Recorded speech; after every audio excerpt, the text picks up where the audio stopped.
मी तुझ्यासाठी काय आणलंय. हे काय आहे की? अगं असं काय करतेस?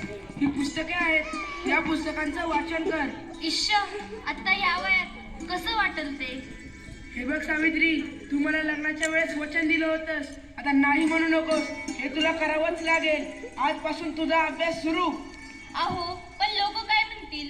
किती बदनामी होईल आपली. लोक तू तू करतील आपल्यावर. स्त्रिया या घरातल्या कामातच बऱ्या वाटतात, असं बाहेर जाऊन नाही हो. बरं असू द्या, ही पुस्तके राहू द्या बाजूला, मला लय काम आहेत ती. अरे बाळा, गप माझ्या सोन्या, तुला काय हवंय? काय रडतोयस? अगं बाई, ह्याचं अंग लय तापलंय. हे पण तरी नाही, आता मी काय? सावित्री, अगं ये सावित्री, किती रडतोय तुझं बाळ? काय झालंय त्याला? होय ग पारू, रात्रीपासून लय रडायला लागले बघ. काय ठाऊक काय झालं या? अंग बी लय तापलं या. अगं सावित्री, अगं याचं अंग तर इस्तवाणी तापलं या. होय ग पारू, आता मी काय करू? अगं सावित्री, ही तर भूतबाधा आहे, भूतबाधा. काय भूतबाधा? माझ्या लेकराला भूताने झपटलंय? नाही नाही, असं होऊच शकत नाही. होय सावित्री, असंच झालंय. याच्या पापण्या बघ कशा लाल झाल्यात. मग आता मी काय करू? हे पण घरी नाहीत. अगं तुझं पोरगं लय तापलंय. आता रडत बसू नकोस, वेळ वाया घालू नकोस. आपल्या गावाबाहेर मांत्रिक बाबा आलेत, लय जालीम उपाय करतात ते. त्यांच्याकडे घेऊन जा त्याला. वाटलं तर मी येते तुझ्या संग. होय होय, चल लवकर, माझं लेकरू लय तापलं या. बाबा, ते बघा, एक बाई आपल्या बाळाला घेऊन येत आहे आपल्याकडे. म्हणजे आज आपली कमाई होणार. बाबा, माझ्या बाळाला वाचवा. बाबा, माझ्या बाळाला वाचवा. त्याचा अंग इस्तवासारखं तापलंय. बाबा, काहीतरी करा. बाबा, काहीतरी करा. तुझ्या बाळाला भूतबाधा झाली या. कसली भूतबाधा बाबा? बाई, तुझ्या बाळाला विहिरीतल्या भूताने झपटलंय. काय? विहिरीतल्या भूताने? मग काहीतरी उपाय सुचवा बाबा. मी माझ्या बाळासाठी काय पण करीन. बाई, तू काळजी करू नकोस.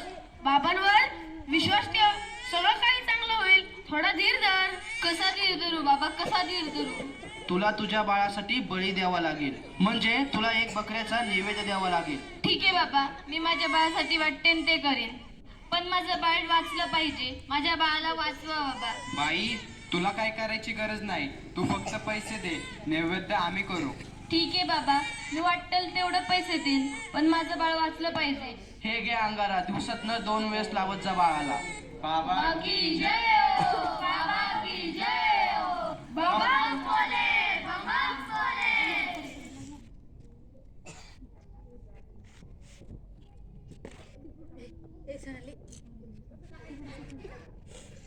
अगं बाई, ह्याचा अजून कसं काही ताप कमी नाही झाला? काल बाबाकडे जाऊन पण काय बी फरक पडला नाही. अगं किती रडतोय तो. तुला किती वेळा सांगितलंय त्याला दवाखान्यात घेऊन जा म्हणून, पण तू काय माझं ऐकू नकोस.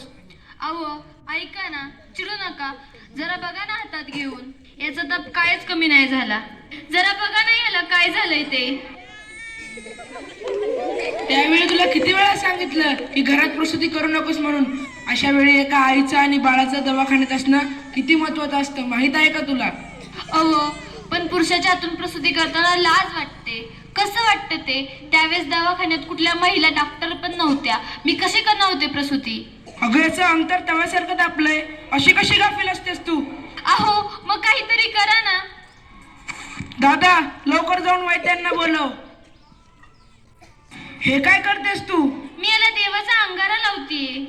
बस कर सावित्री, हा सर्व अंधविश्वास असतो. अहो, जरा विश्वास ठेवा. हे बघा, याचा ताप कमी होतोय. कपाळ पण अगदी थंड पडलं या. बघा ना जरा. उठ ना बाळा, उठ, डोळे उघड. हे बघ, तुझी मम्मी तुला बोलवतीये. उठ ना पिल्लू, आई तुला आवाज देतीये. उठ ना बाळा.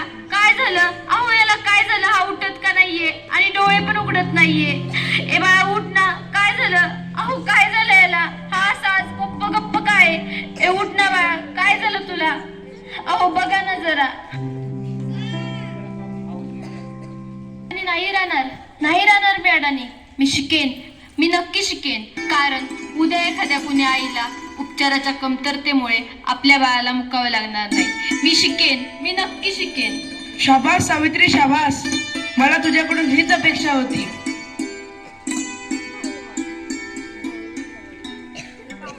अगं बाई, मला माहितीच नव्हतं सूर्य हा पृथ्वीच्या गोल असते, समजलं? चल गावंढळ. तुम्ही मला सारखं सारखं गावंढळ म्हणत जाऊ नका हो. लाट शरम सगळी विकून खाल्ली आहे या सावित्रीने. कलियुग आहे रे बाबा, कलियुग. उद्या डोक्यावर बिऱ्या वाटेल तेव्हा कळेल या सुभद्रावांना.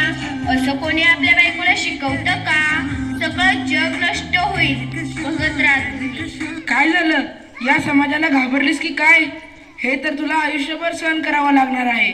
नाही, मला आता कोणी काही म्हणू दे, मी आता मागे हटणार नाही. मी शिकेन, मी नक्की शिकेन. मग चल माझ्या बरोबर.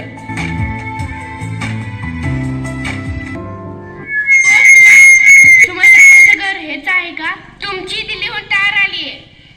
सावित्री, तुला दिल्लीवरून तार आलीये. तुला दिल्लीला जावं लागेल.